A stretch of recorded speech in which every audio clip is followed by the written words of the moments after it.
நாடார்களின் வரலாறு, ஆன்மீகம், அரசியல், விளையாட்டு மற்றும் அனைத்து செய்திகளும் உடனுக்குடன் தெரிந்து கொள்ள நாடா டுடே டிவியை சப்ஸ்கிரைப் பண்ணுங்க, லைக் பண்ணுங்க, ஷேர் பண்ணுங்க, கமெண்ட் பண்ணுங்க, பக்கத்துல இருக்கிற பெல் பட்டனை கிளிக் பண்ணுங்க. வணக்கம். நாடா டுடேல இருந்து பாலமுருகன். நாடா டுடே சார்பா தேனி மாவட்டத்தோட இந்த வரலாற்று பதிவை நம்ம ஆவணமா பதிவு பண்ணிட்டே வரோம். அதன் அடிப்படையில தேனி மாவட்டம் முழுமையா நம்ம ஒவ்வொரு உறவுமுறையா சென்று அவங்க இந்த ஒவ்வொரு உறவுமுறையுடைய தகவலையும் நம்ம ஆவணமா பதிவு பண்ணிட்டு வந்திருக்கோம். அதன் அடிப்படையில இன்றைக்கு சென்னைக்கு வந்திருக்கிறோம். சென்னையில தேனி, மதுரை, திண்டுக்கல் இந்த 3 மாவட்டத்தோட ஒருங்கிணைந்த ஒரு உறவின் முறை இங்க இருக்கு. அந்த உறவின் முறையோட செயலாளர் திரு கருப்பையா அவர்களை நம்ம சந்திக்க வந்திருக்கிறோம். அண்ணாச்சிக்குன்னு பாத்தீங்கன்னா நீண்ட நெடிய ஒரு வரலாறு இருக்குன்னு நம்ம சொல்லணும். என்னன்னு பாத்தீங்கன்னா கிட்டத்தட்ட 35 ஆண்டுகள் சமுதாய பணியிலையும் சமுதாய பணியாற்றி கொண்டு வராங்க. நிறைய விஷயங்கள் இந்த உறவுமுறையில இந்த உறவுமுறையில அவங்க செயலாளராக இருந்து பல செயல்பாடுகளை செஞ்சுட்டு வராங்க. ஊருக்கும் பெருமையாட்டி இந்த உறவுமுறை சென்னையில இருக்கக்கூடிய மக்களுக்கும் இந்த உறவுமுறை சார்பா நிறைய உதவிகளை பண்ணிட்டு வராங்க. அவங்ககிட்ட கேட்கறதுக்கு நிறைய விஷயங்கள் இருக்கு, வாங்க கேட்கலாம். அண்ணாச்சி வணக்கம். வணக்கம். நல்லா இருக்கீங்களா? நல்லா இருக்குது. அண்ணாச்சி சொல்லுங்க, அதாவது உங்களுடைய உறவுமுறைய பேரே ஒரு வித்தியாசமான ஒரு பேரா இருக்கும். பொதுவா மதுரை, தேனி, திண்டுக்கல் மாவட்ட நாடார் உறவுமுறை தர்மபண்டு அப்படின்னு வச்சிருக்கீங்க. பொதுவா பாத்தீங்கன்னா இப்ப ஒவ்வொரு ஊர்லயும் ஒவ்வொரு ஊர் பேர்ல மட்டும்தான் இருக்கும். நீங்க அந்த 3 மாவட்டத்தையும் சேர்ந்து அந்த பேர்ல வச்சிருக்கீங்க. அதே மாதிரி இப்போ சமீபத்துல ஒரு ஆண்டு விழாலாம் நடத்துனீங்க, மிக சிறப்பா இருந்தது. நானும் கலந்துக்கிட்டேன். சொல்லுங்க நாச்சி, உங்களுடைய மதுரை மாவட்டம்னு இருந்ததுதான். பிற்காலத்துல தேனி மாவட்டம், திண்டுக்கல் மாவட்டமா பிரிஞ்சது.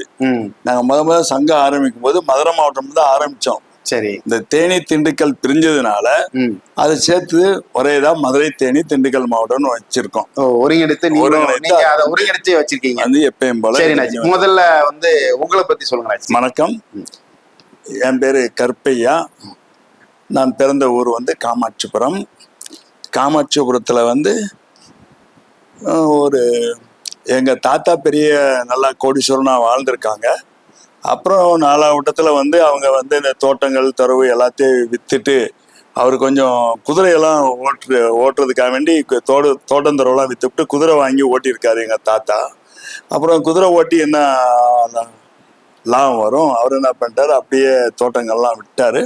அப்புறம் விவசாயம் பண்ணி தோட்டங்களுக்கு வேலை செஞ்சு தான் அவங்க சாப்பிட்டு வாழ்ந்தாங்க. எங்கள் அப்பா அங்கே இருந்தவர். எங்கள் அம்மா சின்ன வயசுலேயே தன்னுடைய தாய் தந்தை இழந்தவங்க.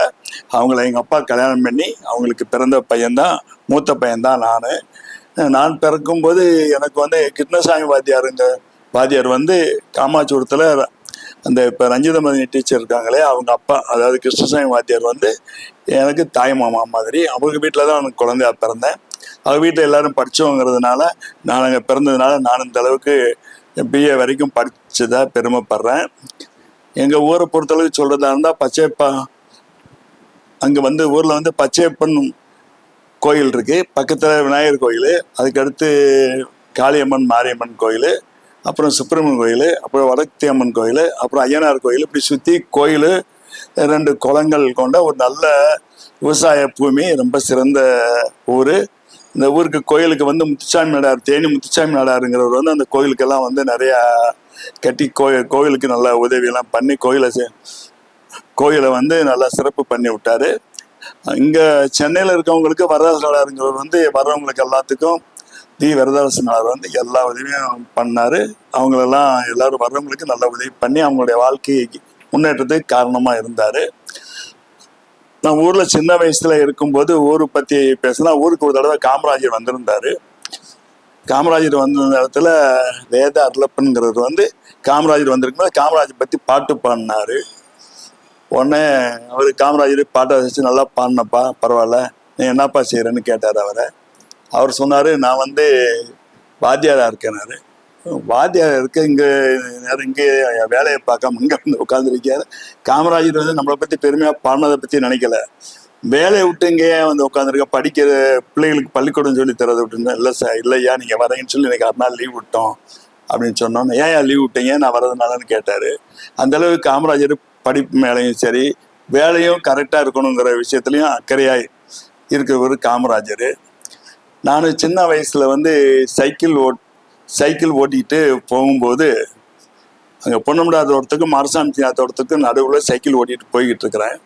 அப்போ வந்து இருளப்பனாரும் விஆர் ரத்ன பெரியாவும் வந்துக்கிட்டு இருக்காங்க, எதிர்த்தாப்புல வர்றாங்க. அங்கே ஒரு பள்ளம் மாதிரி இருக்கும், அந்த இடத்துல வந்து ஒரு பள்ளம் மாதிரி எப்படி போகும், அதில் நான் சைக்கிளை ஓட்டிகிட்டு போகும்போது அவங்க 2 பேரும் கீழே இறங்கி வர்றாங்க.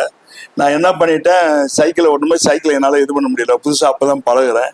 அவங்க 2 பேருக்கு நடுவில் வண்டியை விட்டேன். இருளப்பனாரும் கீழே விழுந்துட்டாரு, விஆர் பெரியாவும் கீழே விழுந்துட்டாரு. அன்னைக்கு சைக்கிளை விட்டவன் தான் நான். அது பிறகு நான் சைக்கிளை தொடவே இல்லை. ஒரு முக்கியமான பெரிய ஆட்கள் மேலே ஏற்றிட்டோமேன்னு சொல்லி மனசு யோசனை பண்ணிட்டு அதுக்கப்புறம் சைக்கிளை எடுக்கவே இல்லை. அதோடு நான் என் வாழ்க்கையில் தூரமாக போனால் காரில் போவேன், நடுத்தரமாக போனால் ஆட்டோவில் போவேன், பக்கத்தில் போனால் நடந்தே போயிடுவேன். முக்கால்வாசி அதிகபட்சம் நடந்து போகிறத தான் நான் விரும்புவேன். அதனால என்னுடைய வாழ்க்கையை வந்து நான் அந்த சைக்கிள் இப்படிங்கிறத அதனாலேயே நான் விட்டுட்டேன்.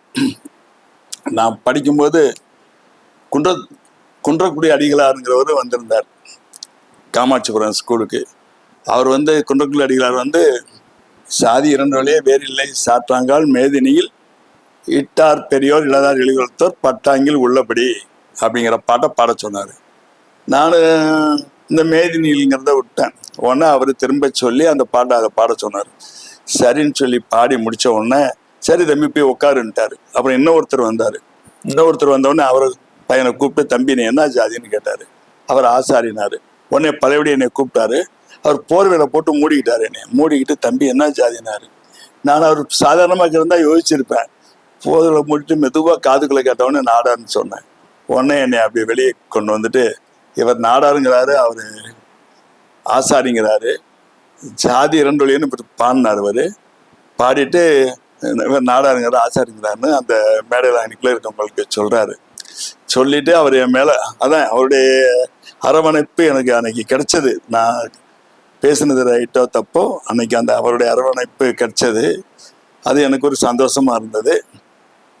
ஒரு தடவை அதுக்கு அடுத்து 1971 பெருந்தலைவர் காமராஜர் வந்து காமாட்சிபுரம் வந்தார்.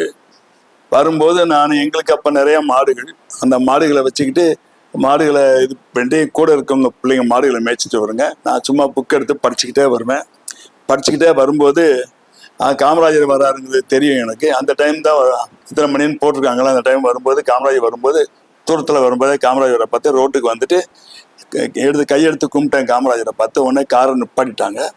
அதில் வந்து படாங்கு பச்சைமால் அண்ணனும் ஏஎஸ் அண்ணாமலை சித்தப்பாவும் அந்த வண்டியில் பக்கத்து வண்டியில் உட்காந்துருந்தாங்க. அவர் நம்ம பையன்தான் அப்படின்னு சொல்கிறாங்க அவர்கிட்ட. காமராஜர் உடனே என்ன தம்பி என்னன்னு பேசுகிறாரு என்கிட்ட. பேசிட்டு உடனே காமராஜர் உங்களை பற்றி ஒரு பாட்டு எழுதியிருக்கேன்னு சொல்லி கொடுத்தேன், வாங்கிக்கிட்டாரு. என்ன படிக்கிறீங்கன்னாரு, 9ஆம் கிளாஸ்ன்னு சொன்னேன். ரைட், வண்டியில் ஏரியா ஜாங்க எல்லாம் நிற்கிறாங்க அப்படின்னு சொன்னார். உடனே போலீஸ் வண்டி வந்து நேராக சர்ன்னு பின்னாடி வந்துச்சு. ஓ போங்கயா அப்படின்னு சொல்லிட்டாரு. உடனே வண்டி போயிட்டாங்க. அவர் கூட அங்கே உட்காந்து போயிருந்தா எனக்கு ஒரு பெருமையாக இருந்திருக்கும். காமாட்சிபுரத்தில் எனக்கு ஒரு பெருமையாக இருந்திருக்கும். நான் உட்காந்து போகலை, அந்த வயசில் அந்த அளவுக்கு அது எனக்கு தோணலை. அதனால அந்த காமராஜரோட உட்காந்து போக முடியாமல் போயிடுச்சு. காமாட்சிபுரத்துக்கு வந்து நான் மதுரை மாவட்ட நாடக சங்க செயலராக வந்த பிறகு ஊருக்கு ஏதாவது உதவிகளுக்கு ஏதாவது கேட்டாங்கன்னா நம்ம சங்கத்து சார்பாகவும் என்னுடைய சார்பாகவும் செய்வோம். காமாட்சிபுரத்தில் இருக்க அந்த பள்ளிக்கூடம் தெற்கு ஸ்கூல், அந்த உயர்நிலை பள்ளியில் தெற்கு பில்டிங்கு கட்டும்போது சொக்கர் வந்து சென்னைக்கு வந்து வசூலுக்கு வந்திருக்காரு. இப்படி வந்து பார்த்துட்டு, சென்னையில் வசூல் ஆகுது மாதிரி தெரியலைங்க, இந்த வசூலை வச்சு ஒரு பில்டிங் கட்ட முடியாது, இங்கே வர்ற வசூலை வச்சுன்னு யோசனை பண்ணும்போது குட்டியா வந்து, அதாவது சந்திரசேகர் குட்டியானா எங்கள் பெரிய மகன் தான் சந்திரசேகர் வந்து, வாங்க கற்பனை போய் பார்ப்போம், கற்பனை பார்த்து ஏதாவது என்ன சொல்கிறான்னு பார்த்துக்கிட்டு நம்ம வந்துட்டு அவ்வளோ தூரம் அவரை பார்த்துட்டு போயிடுவோம் அப்படின்னு சொல்லி வந்தாங்க. வந்தவொடனே என்ன விஷயம் இப்படி ஸ்கூல் அப்படி அவங்களுக்கு கொடுக்க வேண்டிய மரியாதை சால்வை எல்லாம் போட்டு பேசி உட்காந்து என்ன விஷயம்னு, இல்லை இப்படி ஸ்கூல் கட்டுறோம், நீங்கள் என்ன கொடுக்க முடியும், உங்களாலேயோ சங்கத்திலேருந்து என்ன கொடுக்க முடியும், நாங்களும் சங்கம் சேர்ந்து 5 லட்ச ரூபா தாரேன்னு சொன்னோம். உடனே அவங்களுக்கு அன்னைக்கு அவங்க மனசில் பில்டிங் கட்டிடுவோம் அப்படின்ற நம்பிக்கை வந்துடுச்சு. உடனே அவங்க அதை நாங்கள் ஒரு வாரத்தில் கொண்டு போய் நானும் தலைவர் எல்லாம் போய் கொடுத்தோம். அந்த 5 லட்சத்தை தரேன்னு சொல்லிட்டு இவங்களை கூட்டு போய் ராஜேந்திர பிரசாத்திட்ட போனோம். புறா சக்கரவர்த்தி எங்கள் தலைவர்கிட்ட போய் 5 லட்ச ரூபா தாரேன்னு சொல்லியிருக்கேன் தலைவனை, கொடுத்துருவோம் அப்படின்னு சொல்லி தலைவர் ரொம்ப காமாட்சிபுரம்னா அவருக்கு வந்து சொந்த தாய் வீடு மாதிரி ரொம்ப சந்தோஷப்பட்டார். பரவாயில்ல ஆச்சு கொடுத்துருவோம்னு ஒரு வாரத்தில் அந்த 5 லட்சத்தை கொண்டு பில்டிங் கட்டுறதுக்கு முதல் அஸ்தி வரமான கொடுத்து அந்த பில்டிங் கட்டுறதுக்கு ஒரு உதவியாக இருந்தோம். அது எனக்கு பெருமையில அந்த ஊரில் ஒரு பெரிய ஸ்கூலுக்கு அவ்வளோ பில்டிங் வந்தது எனக்கு ரொம்ப சந்தோஷமா இருந்தது. அதே மாதிரி எலிமெண்ட்ரி ஸ்கூல் கட்டும் போதும் கேட்டாங்க, அதுக்கு ஒரு 2 லட்ச ரூபா கொடுத்தோம். அதுக்கு அவங்க எங்களுக்கு அதுக்கு தகுந்த மரியாதை திறப்பாளராக போட்டாங்க, இது பண்ணாங்க, எல்லா இதுவும் பண்ணாங்க. எலிமெண்ட்ரி ஸ்கூலுக்கும் அது மாதிரி பண்ணோம்.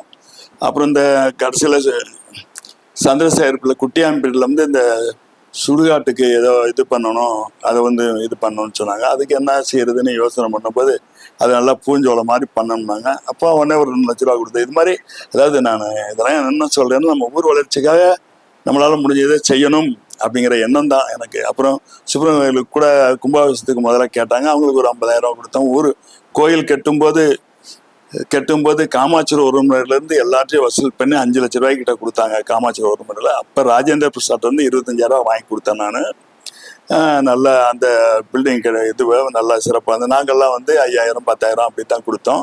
ராஜேந்திர பிரசாத்திட்ட மட்டும் 25,000 ரூபா வாங்கி அந்த காமாட்சிபுரம் கோபுரம் கட்டுறதுக்கு உதவியாக இருந்தோம். அப்போ ராஜேந்திர பிரசாத் கொடுத்த அந்த 25,000 ரூபா அன்னைக்கு ரொம்ப பெரிய தொகையாக இருந்தது. காமாட்சிபுரம் வந்து கிட்டத்தட்ட ஒரு பழமையான ஊர், தேனி மாவட்டத்திலே ஒரு பழமையான ஒரு ஊர். அந்த ஊர்ல முதல்ல வந்து இந்த ஸ்கூல் எப்போ ஆரம்பிச்சாங்க, அதை பத்தி சொல்லுங்க. முத ஸ்கூல் வந்து வேத ஸ்கூல்ல தான் போய் ஸ்கூல் இருந்தாங்க. வேத ஸ்கூல் இருக்கு இல்லையா, அதுல தான் போய் முதல்ல போய் படிச்சாங்க. எங்க இருந்தது அது? அங்க வேத ஸ்கூல் வந்து ஊர்ல பஸ் நாள் பக்கத்துல அன்னைக்குள்ள வேத ஸ்கூல் இருக்கும். இப்ப கூட அந்த இடத்துல இது பில்டிங் கட்டியிருக்காங்க. அப்புறம் ஊருக்கு தெற்க ஒரு வேத ஸ்கூல் இருந்துச்சு, அதுலயும் தான் பாடங்கள் நடத்திக்கிட்டு இருந்தாங்க. முத ஆரம்பிச்சது வேத ஸ்கூல்ல தான், காமாட்சிபுரத்துல ஸ்கூல் ஆரம்பிச்சது அங்க இருந்துதான். அப்புறம் வந்து நடிச்சாவடியில ஸ்கூல் இது பண்ணி பார்த்தாங்க. அப்புறம் தான் கடைசியா தான் அங்க 8வது வரைக்கும் முத்துப்பாக்கிய வாத்தியார் உடைய அவர் தான் ஹெட் மாஸ்டரா இருந்தாரு. அங்க வந்து ஸ்கூல் ஆரம்பிச்சாங்க. அந்த முத்துப்பாக்கிய வாத்தியார் வந்து ஹெட் மாஸ்டரா மட்டும் இல்லாம எங்க ஊர் பெரியவங்க சொல்றபடி அந்த ஊர் வளர்ச்சிக்காக ரொம்ப பாடுபட்டாரு.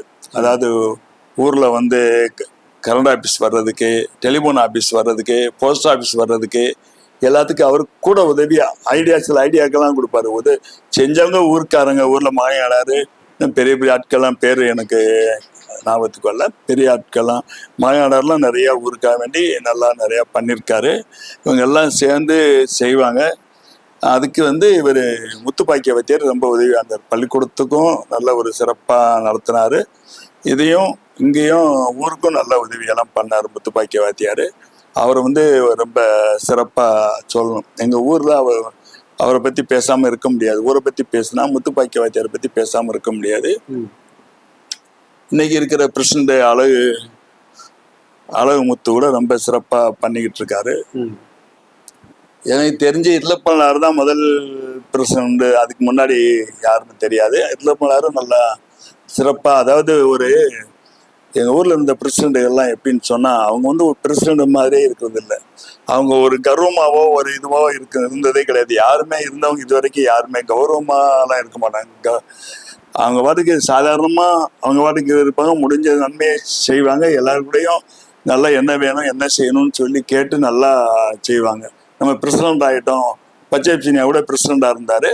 அவர் கூட ரொம்ப அருமையாக சிறப்பாக எல்லாருக்கூடையும் நல்லா இது பண்ணுவாங்க. எல்லாருடையும் சின்ன பையன்கிட்ட கூட நல்லா அந்த பிரசிடண்ட்டுங்கிறத வந்து யாருமே காட்டிக்கிட மாட்டாங்க. அந்த அளவுக்கு சிறப்பாக இது பண்ணுவாங்க. ஊரில் முதல் போஸ்ட் ஆஃபீஸ் வந்திருக்கும் போது எங்கள் கிருஷ்ணசாமி மாமா தான் வந்து முதல் போஸ்ட் மாஸ்டராக இருந்தார். கிருஷ்ணசாமி மாமா வந்து அதான் ரஞ்சித் டீச்சர் அவங்க அப்பா அவர் தான் வந்து முதல் போஸ்ட் மாஸ்டர் நம்ம ஊருக்கு. எஸ்எம்மானிகளாரு ஏற்கனவே துணிக்கடை வச்சது அவர் தான். சிறப்பாக இதுவாக இருந்தவர் அவர் தான். ஊர்லேயே நல்ல எல்லாமே ஊர் நிர்வாகத்தில் ஒவ்வொரு நிர்வாகமும் வரும்போது ஒவ்வொரு நன்மையை செஞ்சு ஊரை உயர்த்திக்கிட்டே வர்றாங்க. ஒவ்வொரு நிர்வாகம் மாறி மாறி வரும்போது ஊரில் நல்லா சிறப்பு பண்ணிட்டு வர்றாங்க. காமாட்சிபுரத்தில் வந்து நீதிபதி அவர் கற்பையா அவங்க, அதான் பெரிய கற்பையா வந்து நீதிபதி பெரிய கற்பையா வந்து இப்போ இங்கே வந்து கருணாநிதிக்குடைய கேஸையும் அட்டன் பண்ணியிருக்காரு, இவர் ஜெயலலிதா அம்மா இதையும் அட்டன் பண்ணியிருக்காரு. எல்லாத்தையும் அட்டன் பண்ணதில் யார்ட்டையும் அவங்க கொடுத்த வெகுமதியை கூட யார்ட்டையும் எதுவும் வாங்கலை, எதிர்பார்க்காம அந்த காமராஜர் மாதிரியே அவர் நடந்துக்கிறாரு. எப்படி சொன்னால் வந்து இங்கூட யாருக்குமே ஏதாவது உதவி கேட்டால் கூட உன்னுடைய திறமையில வா அப்படின்னு தான் சொல்லுவார் தவிர அவர் எதுவும் சைடு சப்போர்ட்லாம் அவருக்கு பண்ணுறதுக்கு பிடிக்காது. நீ திறமையா வா, உன்னுடைய திறமையில நீ வாழ்க்கையில் முன்னுக்கு வந்தாத்தான் அது என்னைக்கு உனக்கு நல்லது. அவர் வந்து வழிமுறை சொல்லுவார், நீ இப்படி இப்படி வந்து இப்படி நீ வரலாம் அப்படின்னு ஐடியா கொடுப்பாரு. அந்த இது ஏதாவது ஒரு பிரச்சனைன்னு போனால் அந்த பிரச்சனையை எப்படி தீர்க்கலாம்னு ஐடியா கொடுப்பாரு. அவர் டைரெக்டாக போய் அதில் போய் தலையிட மாட்டார். ஏன்னா அவர் அந்த ஸ்தானம் காமராஜர் மாதிரி, அவர் நம்ம காமாட்சிபுரத்துக்கு ஒரு காமராஜர் மாதிரி அவர் எதையும் யார்ட்டையும் இது பண்ணிக்கிட மாட்டார். யாருக்கும் உதவின்னு சொல்லி தேவையில்லாமல் போயிட்டு யார்ட்டையாவது போய் கெஞ்சிக்கிட்டுலாம் இருக்கிறது அவருக்கு பிடிக்காது. அருண்மணி வந்து இன்னைக்கு ஒரு கலெக்டர் லெவலில் இருக்காது. எங்கள் பெரியாம பிஆர் பெரியா பேரன், கனகசபான பையன், அது மாதிரி எல்லாருமே நிறைய பேர் எவ்வளோ பெரிய பெரிய போஸ்டிங்கில் இருக்கிறாங்க. எனக்கு சரியாக ஞாபகத்துக்கு டக்குன்னு வரல. எல்லாருமே அவ்வளோ உயர்வாக இருக்கிறாங்க. அதெல்லாம் பற்றி பேசணும்னு எனக்கு ரொம்ப சந்தோஷமாக தான் இருக்கும். சொன்னால் ஊர்லேருந்து வந்தவங்களாம் நிறைய பேர், சென்னைக்கு வந்தவங்களும் நிறைய பேர் காமாட்சிபுரத்துக்காரங்க நல்ல வசதியோட சொந்த வீட்டோட ரொம்ப நல்லா சிறப்பாக அந்த காளியம்மன் மாரியம்மன் அருளோட ரொம்ப சிறப்பாக இருக்காங்க. அதுக்கு வந்து அவங்களுடைய உண்மையான உழைப்பு, அவங்களுடைய நேர்மை, அவங்களுடைய சாமர்த்தியம், அதில் ரொம்ப நல்லா எல்லாம் சிறப்பாக இருக்காங்க. அது எனக்கு ஒரு பெரிய ரொம்ப சந்தோஷம். ஊர் திருவிழானா எல்லாரும் வந்து கலந்துக்கிடும்போது அது அந்த ரொம்ப சிறப்பாக இருக்குது. காமாட்சிபுரத்தில் போய் நம்ம எல்லாம் திருவிழாவுக்கும் கலந்துக்கிறோம். இப்போ கும்பாபிஷேகத்துக்கு போகிறோம், எல்லாரும் கும்பாபிஷேகத்தில் போய் கலந்துக்கிறாங்க போது சிறப்பாக இருக்குது. இன்னைக்கு ஊரில் கும்பாபிஷேகம் நல்லா சிறப்பாக பண்ணிக்கிட்டு இருக்காங்க, நடந்துக்கிட்டு இருக்கு. அதுவும் ரொம்ப மகிழ்ச்சிகரமாக இருக்கு. அண்ணாச்சி நிறைய விஷயங்கள் காமாட்சிபுரத்தை பற்றி சொன்னாங்க. அதாவது காமாட்சிபுரத்தில் பிறந்து இன்னைக்கு சென்னைக்கு வந்து 3 மாவட்டங்களோட ஒரு சங்கத்தோட செயலாளராக செயல்பட்டு இருக்காங்க. அது அந்த சங்கம் மிக சிறப்பாக செயல்பட்டு கொண்டு இருக்கு. அதே மாதிரி இந்த ஊருக்கும் காமாட்சிபுரம் ஊருக்கும் அவங்களால முடிந்த அளவுக்கு நிறைய சப்போர்ட் பண்ணியிருக்காங்க. அதே மாதிரி நிறைய தகவல் நமக்கு மெயினாக கொடுத்தாங்க. அதாவது நம்ம இந்த வரலாற்று தகவலை ஒவ்வொரு இடமா தேடி நம்ம எடுத்துட்டு இருக்கோம். அண்ணாச்சிக்கிட்ட இருந்தும் நிறைய தகவல் நம்ம பெற்றிருக்கோம். தொடர்ந்து இன்னொரு காமாட்சிபுரத்தை சேர்ந்தவங்களை நம்ம சந்திக்க இருக்கிறோம். தொடர்ந்து இணைந்திருங்கள். நன்றி, வணக்கம். வணக்கம். இந்த வீடியோ உங்களுக்கு பிடிச்சிருந்தா லைக் பண்ணுங்க, ஷேர் பண்ணுங்க, சப்ஸ்கிரைப் பண்ணுங்க, பக்கத்துல இருக்கிற பெல் பட்டனை கிளிக் பண்ணுங்க.